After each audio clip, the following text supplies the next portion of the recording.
Ladies and gentlemen, today I'm going to talk about speak. Never care about how poorly or how well you speak. Only care about catching the sentence to speak. Never care about what other people think. Only care about making paragraph. Enjoy losing faith. Enjoy being laughed at. Just forget about your faith. Just forget about your fear.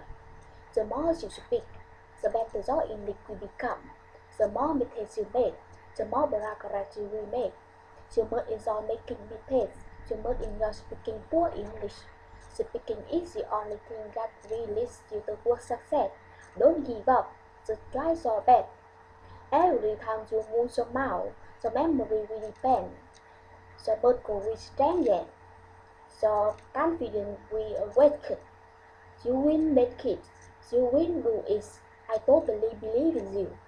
Thank you.